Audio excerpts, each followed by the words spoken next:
who's this for? It's almost $300 Sing, and I can't even load games on it and play it offline like the old PSP or the PS Vita. I haven't seen this thing in a while. Wow.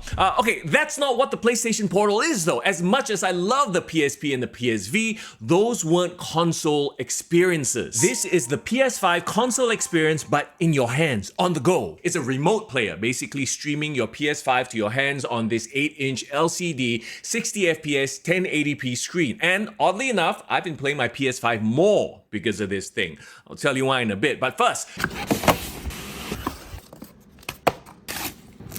the setup process was simple enough, took me a couple of minutes. It's a lot simpler than the Remote Play app, which, by the way, is a thing. You can technically play your PS5 on your smartphone with one of these things. This is a Backbone One controller that attaches to your phone. Now, it's an affordable option, but it never really felt comfortable to play on for long periods, right? Like, I don't have the biggest of hands, and it still feels really cramped.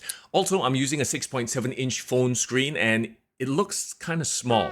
Now, compare that to the 8-inch screen on the Portal. I mean, it's not your TV, obviously, but it's so much more satisfying to play on. Yes, I prefer the 8 inches. Flanked by what is basically the PlayStation DualSense controllers, haptic feedback and adaptive triggers, all that good stuff. So you're getting the full PS5 feel when you're playing your games. And honestly, the DualSense is one of the best gaming controllers out there. So they didn't have to change anything. They just stuck a screen in between.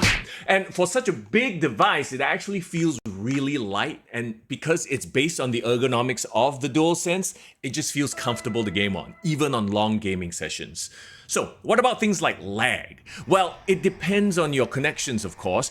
My PS5 is connected via Ethernet, so I have the best upload conditions. The rest depends on your connection where you are, be it on public Wi-Fi, or in this case, I'm tethering off my phone. So this is one of those things that on the surface, I'm like, why would I even need it, right? But using it for about 2 weeks now, I realized I actually get to play my PS5 more than before, because I don't always want to be at my gaming setup, right? Now I can play while hanging out with my wife and doggos in the living room, when I travel, when I'm in bed. Hey, I have friends who have kids and they love it because they can play while their kids hog the TV. So in general, I think this is the best accessory for the working adult who wants to get the most out of their PS5 while not being attached to their TV or their gaming setup. So I hope that answers the question,